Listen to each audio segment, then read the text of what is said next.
वक्रतुंड महाकाय सूर्यकोटि समप्रभ निर्विघ्नं कुरु मे देव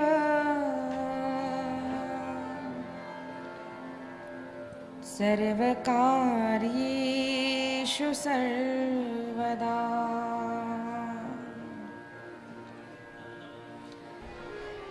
मातृदेवो भव पितृदेवो भव आचार्यदेवो भव अतिथिदेवो भव परस्पर देवो भव। घर घर में जो छोटा बालक होता है उस पर विशेष प्रेम सभी करते हैं। छोटा सा बालक, छोटी सी बालिका मीठी मीठी बातें बोलते हैं, सबका मन अपनी ओर खींच लेते हैं। अब अजामिल भी बार बार नारायण नारायण नारायण बेटा खा लिया तुमने? नारायण बेटा तुम स्नान किए ना? नारायण कहाँ जा रहे हो? अरे नारायण यहाँ तो आओ, नारायण मुझसे खेलो। नारायण नारायण नारायण उसके मुख से बार बार निकलने लगा। और एक दिन की बात है, वह अपनी शैया पर सोया हुआ था। एकाएक उसने देखा कि किसी ने उसके गले में रस्सी डाली है। दो काले पुरुष आकाश में हैं और उसके प्राण खींच रहे हैं। व्याकुल हो गया। उसने देखा उन यमदूतों को और चिल्लाने लगा, नारायण नारायण, अरे मुझे बचाओ नारायण। और जैसे ही नारायण नारायण यह शब्द सुना, तत्काल तत्क्षण वहां पर भगवान विष्णु के पार्षद आ गए। उन्होंने उन यमदूतों को रोक दिया। अरे इसे ले जाओ नहीं। क्यों? अरे इसने हमारे भगवान का नाम लिया है। यमदूतों ने कहा, अरे इसने भगवान का नाम नहीं, इसने तो अपने पुत्र का नाम लिया है। अब केस जीतनी ही हो ना, बस किसी भी तरह लॉयर उसको टर्न कर देता है। विष्णुदूतों ने कहा, ये नारायण नाम जो है वो पहले इस पुत्र का था या हमारे भगवान का था? देखो हमारे भगवान का नाम लिया है, हम अब इसे ले जाने नहीं देंगे। दोनों में ये जो बातें हो रही है वो अजामिल सुन रहा था।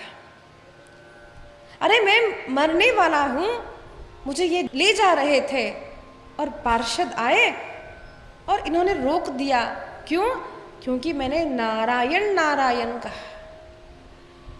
वो कभी विष्णुदूतों की ओर देखता है, कभी यमदूतों की ओर देखता है और उसे समझ भी नहीं आ रहा था ये क्या है। बस समझ आया कि नारायण कहने से आज मेरी मृत्यु टल गई। उसको याद आया उसका पूर्व जीवन। अरे मैं कैसा था? मैं नित्य प्रति सुबह उठता, स्नान संध्या करता, माता पिता की सेवा करता, मेरी अच्छी पत्नी थी, मैंने सबका त्याग किया। आज उसको अपने पाप दिखने लगे पाप की तरह। एक बात देखना, हम कोई व्यक्ति पाप भी करता हो ना, उसको ऐसा लगता है नहीं मैं जो करता हूं वही ठीक है। कोई बताए भी तब भी वो मानता नहीं है। पापी व्यक्ति की बुद्धि में इतना पाप होता है कि उसे सत्य दिखाई नहीं देता। वो पाप के काले बादल उसकी आंख पर, उसके कान पर ऐसे छा जाते हैं कि उसकी बुद्धि काम नहीं करती। उसे लगता है मैंने कब ऐसे कहा, नहीं नहीं नहीं मेरी ही बात सत्य है। इसीलिए संत बिना पूछे कभी उपदेश देते नहीं हैं। बोलो भी अगर उस दुष्ट व्यक्ति को, वो कभी समझेगा नहीं। अपनी ही बात को, अपने ही जीवन को, अपनी ही पद्धति को सही समझेगा।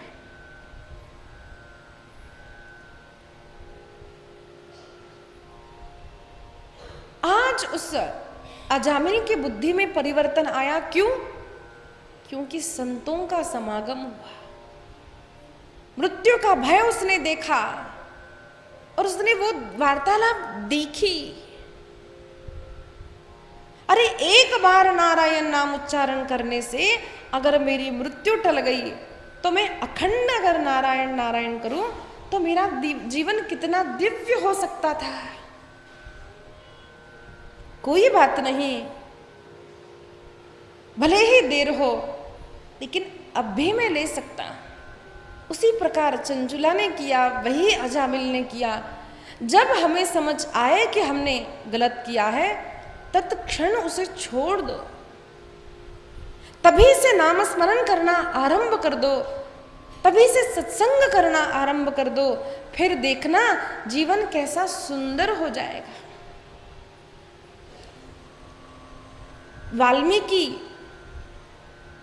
जो हुए हैं आज, जिनकी हम पूजा करते हैं, जिन्होंने रामचरित्र होने से पहले रामायण लिखी,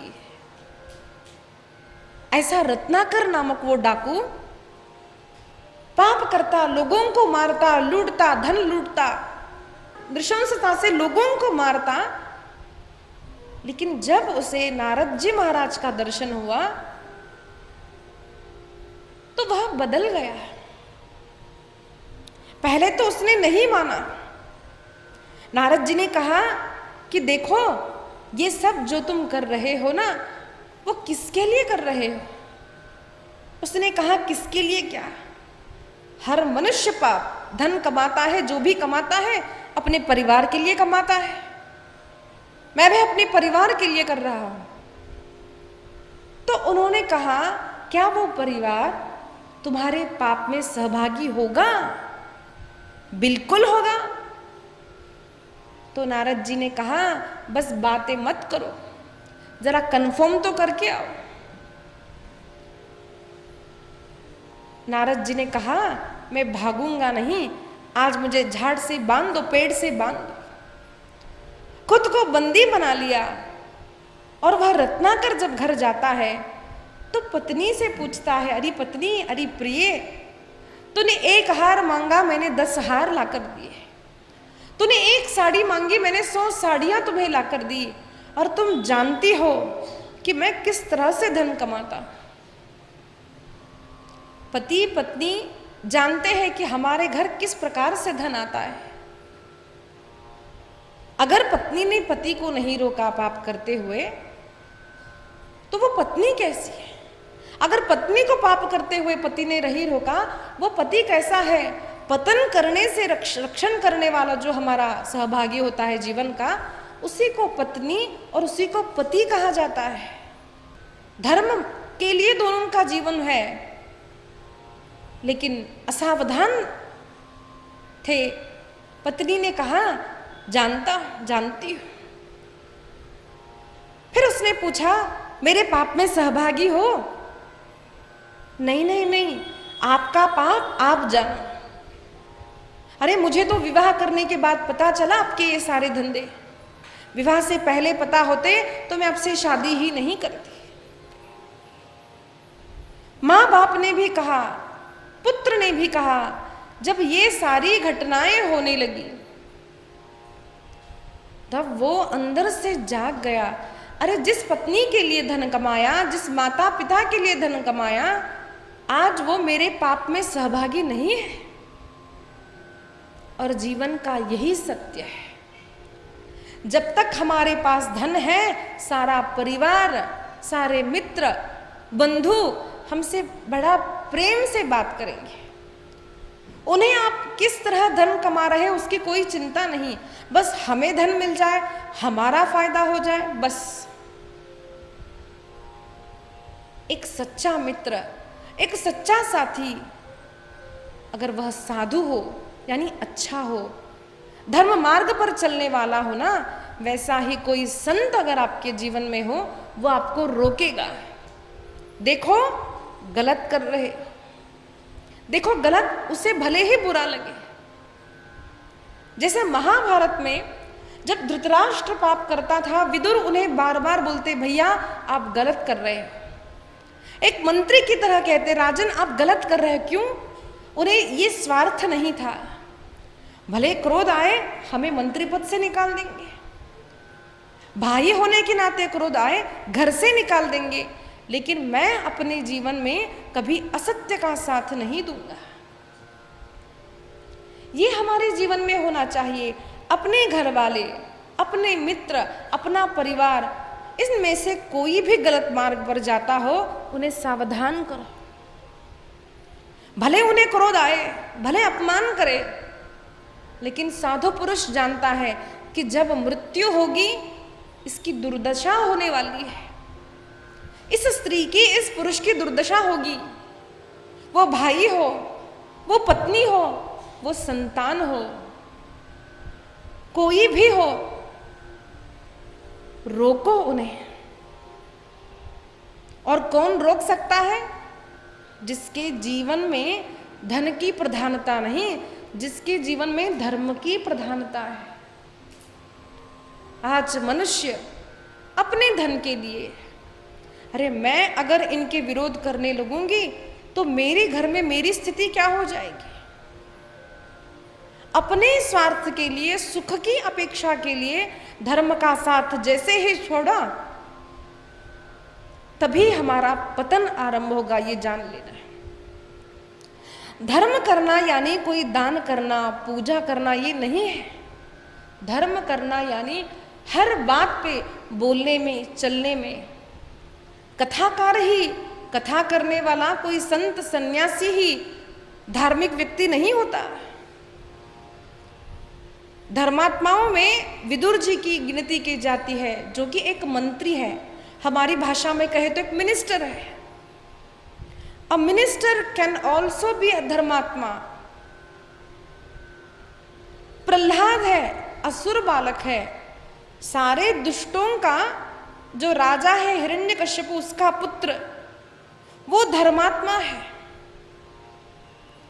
एक क्षत्रिय राजा भीष्म, किंग, इज अ धर्मात्मा। शबरी एक साधारण कन्या धर्मात्मा है। हम स्त्री है, पुरुष है, हम पूजा करते हैं या वो सब महत्वपूर्ण नहीं है। हमारे हर चिंतन में, हर कार्य में धर्म की प्रधानता अगर हो, तब ही हम धर्मात्मा है, ऐसा जान लेना। बहुत लोग हमको कहते हैं कि दीदी आप तो इतना पुण्य करती, हम कहाँ कर पाते। लेकिन सच्ची बात कहूं, केवल कथा बोलना एक अलग बात है। Advising is different thing. यहां बोलकर कथा कहना कोई बड़ी बात नहीं है। अपने निजी जीवन में अगर मेरा स्वार्थ कुछ बन रहा हो और अगर हमने अधर्म की साथ दी है, तो वहां पर मैं कथाकार होने पर भी मेरा पतन ही होगा, याद रखना। इसीलिए हम लोगों में क्या करते हैं वो महत्वपूर्ण नहीं है। Social figure is not important. Society में क्या है, अब जब हम बाहर जाते हैं तो हंसकर सभी से ऐसे ही बात करते हैं। मैं एक बार बेगम बाजार गई थी शॉपिंग के लिए, तो मैंने कुछ मैं थोड़ा आर्ट क्राफ्ट वगैरह करती हूँ, तो वो सब सामान ले लिया। तो वो जो आदमी था वो पैसे ही कम नहीं कर रहा था। तो मैंने कहा भाई कम करो, वो कम नहीं कर रहा। तो उसके पास जो काम करने वाला बच्चा था, उसने कहा दीदी मैं थोड़ा रेट कम बोल दूंगा, आप बस मुझे 50 रुपये दे दो। अब हो गए थे कुछ 7-8 हज़ार रुपये हो गए थे। वैसे छोटी थी मैं, अब मुझे डर लगा, अब मैं माँ तो गुस्सा करेगी, अब छोड़ दूँ। तो लालच आ गया मन में कि ये सब मुझे चाहिए। सोचा 50 रुपये तो है, मैंने उसको 50 रुपये दे दिए। उसने थोड़ा रेट कम करवाया, मैं खुशी खुशी घर। फिर मेरे ध्यान में आया मैंने गलत किया वहाँ पर। यही स्थिति मेरे कॉलेज में भी हुई थी। उसने कहा दीदी आपको अटेंडेंस मैं डाल दूंगा, उस्मानिया मेडिकल कॉलेज में डाल दूंगा, आप बस मुझे 50 रुपये दे दो। मैंने तब नहीं दिया था, पता नहीं तब मेरी धर्म पर बुद्धि स्थिर थी यहाँ पर क्या हुआ पता नहीं, मैंने उसको, आज भी मुझे वो बुरा लगता, मैं क्यों दिए उसको 50 रुपए, गलती से, जिस जानबूझकर या अनजाने में, लेकिन मैंने उस मालिक को धोखा दिया ना। ये गलत तरीके से धन क्यों किया मैंने? लालच कि भाई सब चाहिए, ठीक है ना, थोड़ा कम हो जाएगा। ये छोटी छोटी बातें भी हमारे कल्याण और अकल्याण में बाधा डाल सकती है, याद रखना। छोटी छोटी बातें। इसीलिए कथा करते हो, पूजा करते हो, आप ग्रंथ बांचते हो, रोज कुछ अध्ययन करते हो, पूजा पाठ करते हो, प्रदक्षिणा करते हो, दान देते हो, ये सब एक और है। मुख्य भाग भक्ति का, मुख्य भाग धर्म का सत्य है। नहीं असत्य सम पातक पुंजा, पहले सबसे बड़ा पाप कहा है असत्य को। बोलते हो तो वाचा से पाप करते हो, अपनी किसी भी क्रिया में अगर असत्य का साथ देते हो तो आप पाप ही कर रहे हो, याद रखना। तो अगर पुण्य करना चाहते हो, सच्चा धर्म करना चाहते हो ना, तो अपने हर क्रिया में धर्म को आगे रखो। रामो विग्रहवान धर्मः, राम आगे चलते हैं, राम के पीछे पीछे भरत लक्ष्मण शत्रुघ्न है। क्यों? हम धर्म को आगे रखें। पांडवों ने सदैव कृष्ण को आगे रखा, कृष्ण के पीछे पीछे ये पांडव चले। भीम को क्रोध आता था, ही कंट्रोल्ड, बड़ा भाई धर्म का रूप था, धर्म के पीछे पीछे चलते थे। इसीलिए अपने सामने धर्म को रखो, अपने आगे धर्म को रखो। एक बात जब मैंने परसों भी कहा, एक बात अगर पक्की बैठ जाए ना कि मुझे भी मृत्यु आने वाली है, I am also going to die, पता नहीं, फिर से उस कोरोना काल को याद कीजिए। हमें सीखना चाहिए। बड़ा परिवार है, सारे लोग हैं, लेकिन एक व्यक्ति तड़पता रहा, ना ट्रीटमेंट ठीक से हो रही। कितने लोगों ने ये झेला नहीं, मुझे बताइए। तब धर्म काम आता है। मृत्यु के समय अगर हमने धर्म किया हो तो वो धर्म हमारा रक्षण करता है। धर्मो रक्षति रक्षिता। अगर नहीं किया, गोपाल कृष्ण भगवान की जय। अगर हमने धर्म का पालन नहीं किया तो ऐसा मत समझना कौन देखने वाला है, who is going to punish us, कौन क्या करने वाला है। यहां पर वर्णन किया है, सूर्याग्नि खम मरुद्गावः सोमस संध्या हनि दिशः कंकुक कालो धर्म इति हेते देहस्य साक्षिणः। सूर्य, अग्नि, वायु, तेज, 10 दिशाएं, रात के समय वायु, चंद्रमा, प्रातः समय सूर्य नारायण। हमारा धर्म, हमारा मन, ये सारे हमारे कर्म अकर्म के, धर्म अधर्म के, पाप और पुण्य के साक्षी है। कोई कह सकता है कि भाई हम तो पाप पुण्य को मानते नहीं, हम तो नरक स्वर्ग को मानते नहीं। देखा है किसी ने नरक और स्वर्ग? तो नरक और स्वर्ग जो दूसरे लोकों में है उसे तो छोड़ दीजिए, इसी संसार में हम जहां रहते हैं, इसी पृथ्वी में स्वर्ग और नरक है, ये जानिए। देखिए कितने परिवार है, सब अच्छा है, कोई व्यक्ति होता है वो पागल होता है, कितने ही धन उसके पीछे लगा दे उसका पागलपन ठीक नहीं होता।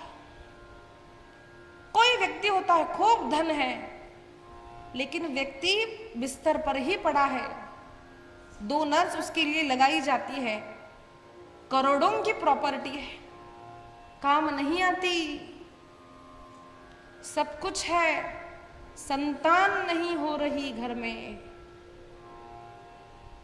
ये सारे पाप है। सब कुछ है, किसी को भयंकर त्वचा रोग हो जाता है, सब कुछ है, किसी का हाथ नहीं, किसी का पैर नहीं, किसी का पुत्र लंगड़ा, किसी के घर में कोई लूला है। ये क्यों होता है? ये क्या है? हमारे पूर्व जन्म के पाप है। इसीलिए ऐसा कभी भी मत समझना। अच्छा, हम तो ठीक है, यानी हम पुण्यात्मा हैं, ऐसा मत समझना। कब किसके शरीर में कौन सा रोग आ जाए हमें पता नहीं है। मैंने देखा है, एक हमारी परिचित थी, वो शरीर तो उनका बहुत अच्छा था, बस 50-60 साल हो गए, सारे शरीर से एक वाइट कलर का पाउडर निकलता था उनके पूरे बदन से, ऐसे गिर जाता था नीचे। इसीलिए हमारे साथ भी हो सकता है, ऐसा मत समझना अभी ठीक है। तो यौवन के अहंकार में, अपने रूप के अहंकार में, अपने धन के अहंकार में कभी असत्य मत बोलना, कभी असत्य काम मत करना। यहां पर जब यमदूतों ने छोड़ दिया, तब अजामिल अखंड भगवान का नाम संकीर्तन करता हुआ भगवत धाम को प्राप्त हो जाता है। कृष्ण कन्हैया लाल की, कृष्ण कन्हैया लाल की। फिर यमदूत यमराज के पास जाते हैं, पूछते हैं, भगवान ऐसा ऐसा हो गया, आज पहली बार ऐसा हुआ, हम उस जीव को ला नहीं पाए जिसे आपने लाने के लिए कहा था। तब यमराज ने उनसे कहा है, अरे जो भी भगवान की कथा सुनता है, यमधर्म सांगे दूता तुम्हा नाही तेथे सत्ता, जेते हरि कथा सदा होय नाम घोष। यमराज सांगे दूता, दूतांना सांगतात, दूतों को बोला है यमराज जी ने, अरे वहां पर जाओ नहीं, जो हरि कथा सुनता है, जो भगवान का नाम संकीर्तन करता है। आपको विश्वास नहीं तो ढूंढ के बताइए मुझे, एक व्यक्ति को इतिहास से बताइए, आज बताइए कि जिसने नाम का आश्रय लिया और उसका पतन हो गया। एक व्यक्ति मुझे बताइए, जिसने जिसने भगवान नाम का आश्रय लिया उसका उद्धार ही हुआ है। इसीलिए अनेक साधन शास्त्रों में कहे, पर एक अत्यंत श्रेष्ठ साधन नाम स्मरण को हर संत ने, हर प्रांत के संत ने कहा, अपने अपने ढंग से कहा, नाम स्मरण करो, नाम स्मरण करो। हमारे अन्नमाचार्य कहते हैं, आकटी वेळल अलपैन वेळल केकुव हरि नाम में, दिक्कु मरिलेक केकुव हरि नाम में, केकुव हरि नाम में। आपदा हो, सुख का समय हो, हर स्थिति में एकमात्र हमारा आश्रय भगवान का नाम है, याद रखना। अनेक उदाहरण देखिए, अनेक संतों के जीवन को देखिए। आज भी अनेक लोगों को लगता है त्रेता में नहीं था, सत्ययुग में नहीं था, ऐसा नहीं है। जिसने भी ध्यान किया है भगवान के नाम को रटते हुए ही किया है। ब्रह्मा जी की भी असुरों ने जब साधना की है, ओम ब्रह्मदेवाय ओम ब्रह्म, भगवान के नाम को ही रटा है, याद रखना। नाम का महत्व सत्य में था, त्रेता में था, द्वापर में था, और आज भी कली में भी एकमात्र साधन हरेर नाम हरेर नामैव केवलम, कलो नास्त्येव नास्त्येव नास्त्येव गतिरन्यथा। ऐसा चैतन्य महाप्रभु ने कहा। मीराबाई ने कहा, अरे नाम कैसा है, पायो जी मैंने राम रतन धन पायो, चोर न लूटे, चोर नहीं लूट सकता, यह धन कभी कम नहीं होता, ऐसा राम नाम का धन मेरे पास है। ऐसा राम नाम जो जो लेता है उसका जीवन बदल जाता है। आइए हम सब भी प्रेम से 2 मिनट भगवान का नाम स्मरण करें। हरे राम राम राम सीता राम राम राम,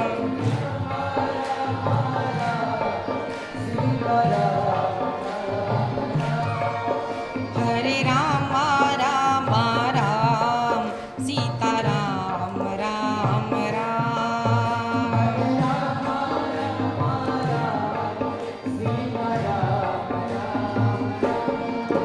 हरे राम राम राम सीता राम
पवन सुत हनुमान की